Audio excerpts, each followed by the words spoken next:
Thank you. Thank you.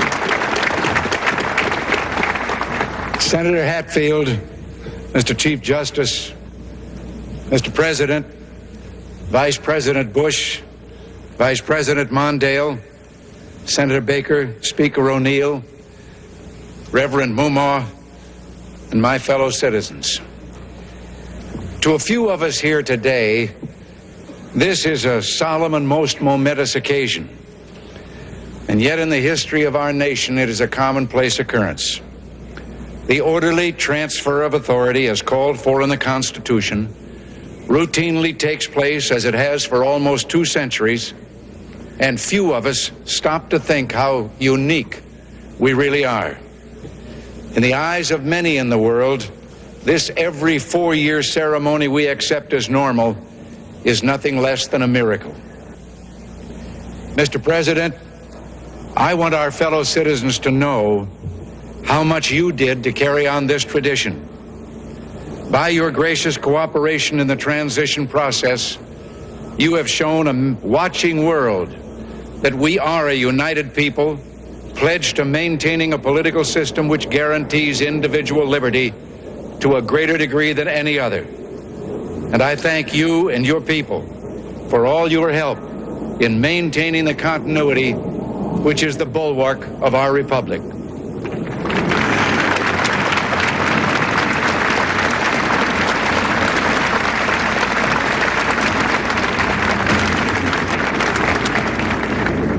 The business of our nation goes forward.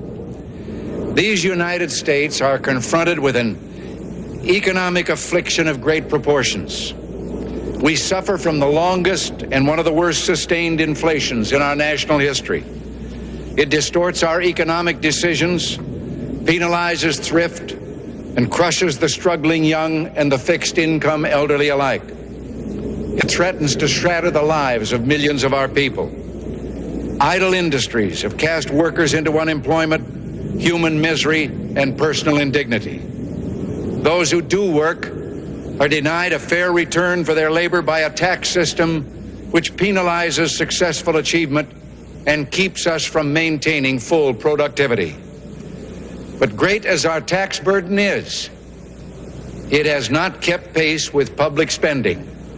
For decades, we have piled deficit upon deficit, mortgaging our future and our children's future for the temporary convenience of the present. To continue this long trend is to guarantee tremendous social, cultural, political, and economic upheavals.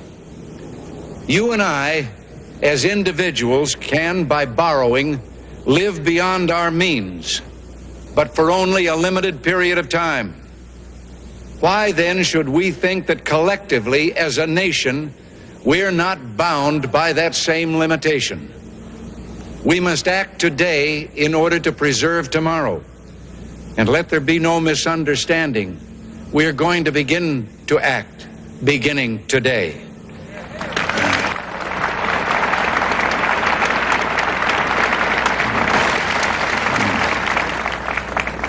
The economic ills we suffer have come upon us over several decades. They will not go away in days, weeks, or months, but they will go away.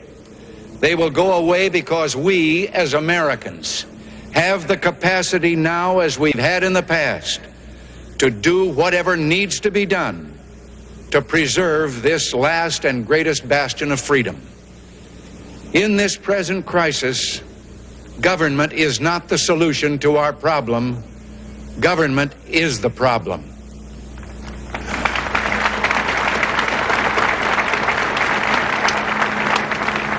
From time to time, we've been tempted to believe that society has become too complex to be managed by self-rule, that government by an elite group is superior to government for, by, and of the people. Well, if no one among us is capable of governing himself, then who among us has the capacity to govern someone else? All of us together, in and out of government, must bear the burden. The solutions we seek must be equitable, with no one group singled out to pay a higher price. We hear much of special interest groups. Well, our concern must be for a special interest group that has been too long neglected. It knows no sectional boundaries or ethnic and racial divisions, and it crosses political party lines. It is made up of men and women who raise our food, patrol our streets, man our mines and factories, teach our children, keep our homes, and heal us when we're sick. Professionals, industrialists, shopkeepers, clerks, cabbies, and truck drivers. They are, in short, we the people. This breed called Americans. Well, this administration's objective will be a healthy, vigorous, growing economy that provides equal opportunities for all Americans with no barriers born of bigotry or discrimination. Putting America back to work means putting all Americans back to work. Ending inflation means freeing all Americans from the terror of runaway living costs. All must share in the productive work of this new beginning, and all must share in the bounty of a revived economy. With the idealism and fair play which are the core of our system and our strength, we can have a strong and prosperous America at peace with itself and the world. So as we begin, let us take inventory. We are a nation that has a government, not the other way around. And this makes us special among the nations of the earth. Our government has no power except that granted it by the people. It is time to check and reverse the growth of government, which shows signs of having grown beyond the consent of the governed. It is my intention to curb the size and influence of the federal establishment and to demand recognition of the distinction between the powers granted to the federal government and those reserved to the states or to the people.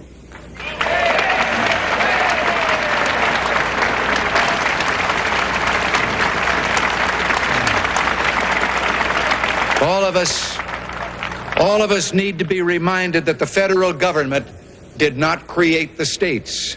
The states created the federal government.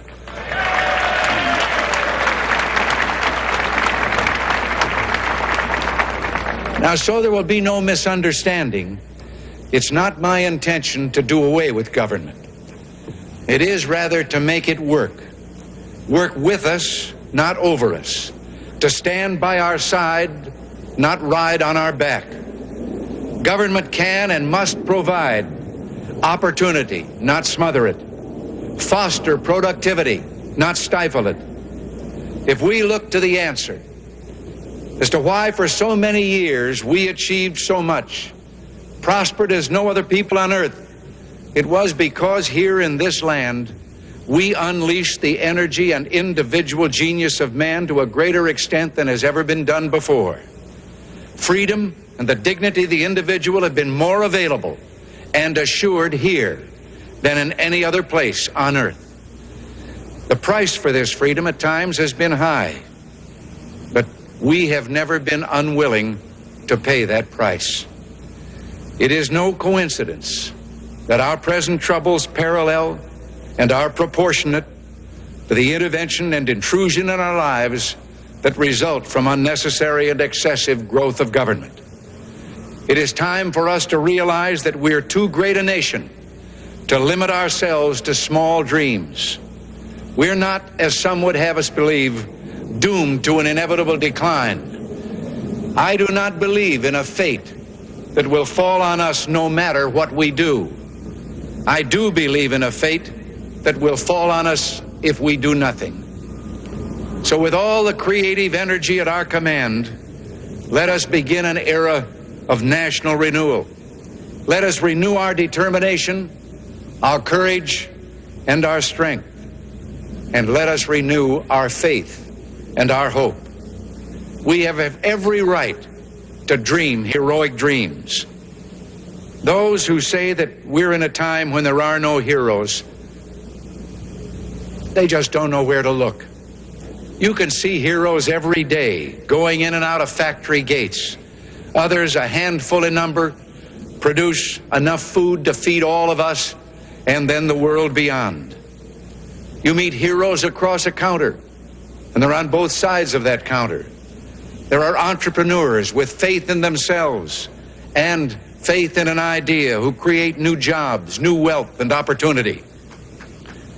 They're individuals and families who take taxes support the government and whose voluntary gifts support church, charity, culture, art, and education. Their patriotism is quiet but deep. Their values sustain our national life. Now, I have used the words they and their in speaking of these heroes. I could say you and your, because I'm addressing the heroes of whom I speak, you, the citizens of this blessed land. Your dreams, your hopes, your goals are going to be the dreams, the hopes, and the goals of this administration, so help me God.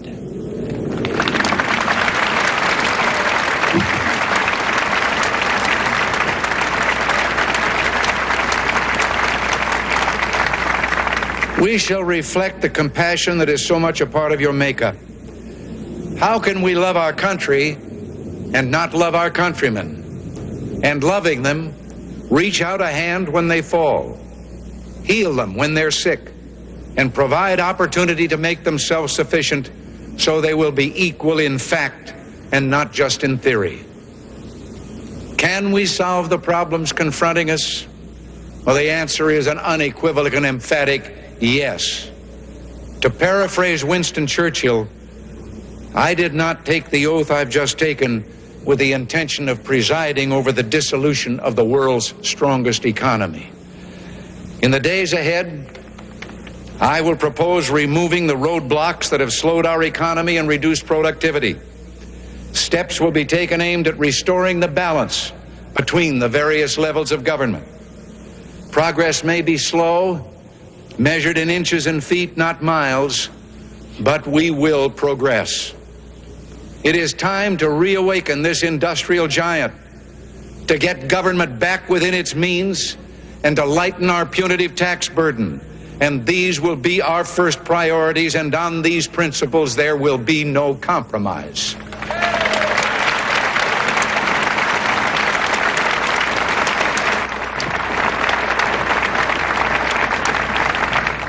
On the eve of our struggle for independence, a man who might have been one of the greatest among the founding fathers, Dr. Joseph Warren, president of the Massachusetts Congress, said to his fellow Americans, "Our country is in danger, but not to be despaired of. On you depend the fortunes of America. You are to decide the important question upon which rests the happiness and the liberty of millions yet unborn. Act worthy of yourselves." Well, I believe we, the Americans of today, are ready to act worthy of ourselves, ready to do what must be done to ensure happiness and liberty for ourselves, our children, and our children's children. And as we renew ourselves here in our own land, we will be seen as having greater strength throughout the world. We will again be the exemplar of freedom and a beacon of hope for those who do not now have freedom. To those neighbors and allies who share our freedom, we will strengthen our historic ties and assure them of our support and firm commitment. We will match loyalty with loyalty. We will strive for mutually beneficial relations. We will not use our friendship to impose on their sovereignty, for our own sovereignty is not for sale. As for the enemies of freedom, those who are potential adversaries, they will be reminded that peace is the highest aspiration of the American people. We will negotiate for it, sacrifice for it. We will not surrender for it now or ever.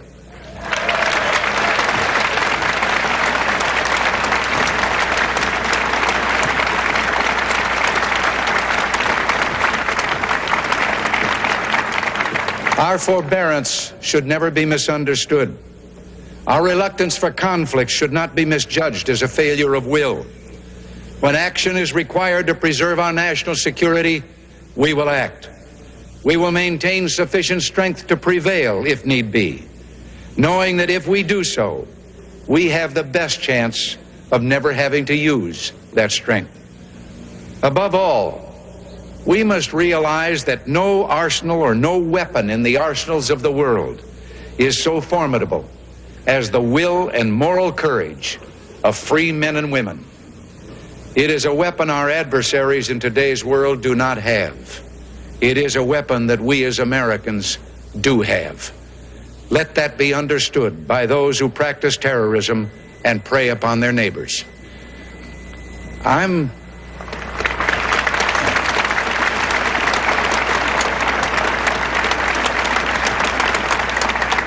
told that tens of thousands of prayer meetings are being held on this day. And for that, I'm deeply grateful. We are a nation under God, and I believe God intended for us to be free. It would be fitting and good, I think, if on each inaugural day in future years, it should be declared a day of prayer. This is the first time in our history that this ceremony has been held, as you've been told, on this west front of the Capitol. Standing here, one faces a magnificent vista opening up on this city's special beauty and history. At the end of this open mall are those shrines to the giants on whose shoulders we stand. Directly in front of me, the monument to a monumental man, George Washington, father of our country, a man of humility who came to greatness reluctantly. He led America out of revolutionary victory into infant nationhood. Off to one side, the stately memorial to Thomas Jefferson, the Declaration of Independence flames with his eloquence. And then beyond the reflecting pool, the dignified columns of the Lincoln Memorial. Whoever would understand in his heart the meaning of America will find it in the life of Abraham Lincoln. Beyond those monuments to heroism is the Potomac River, and on the far shore, the sloping hills of Arlington National Cemetery with its row upon row of simple white markers bearing crosses or stars of David. They add up to only a tiny fraction of the price that has been paid for our freedom. Each one of those markers is a monument to the kind of hero I spoke of earlier. Their lives ended in places called Belleau Wood, the Argonne, Omaha Beach, Salerno, and halfway around the world on Guadalcanal, Tarawa, Pork Chop Hill, the Chosin Reservoir, and in 100 rice paddies and jungles of a place called Vietnam. Under one such marker lies a young man, Martin Treptow, who left his job in a small-town barber shop in 1917 to go to France with the famed Rainbow Division. There on the Western Front, he was killed trying to carry a message between battalions under heavy artillery fire. We're told that on his body was found a diary. On the flyleaf, under the heading, "My Pledge," he had written these words: "America must win this war. Therefore I will work, I will save, I will sacrifice, I will endure. I will fight cheerfully and do my utmost as if the issue of the whole struggle depended on me alone." The crisis we're facing today does not require of us the kind of sacrifice that Martin Treptow and so many thousands of others were called upon to make. It does require, however, our best effort and our willingness to believe in ourselves and to believe in our capacity to perform great deeds, to believe that together, with God's help, we can and will resolve the problems which now confront us. And after all, why shouldn't we believe that? We are Americans. God bless you and thank you. Thank you very much.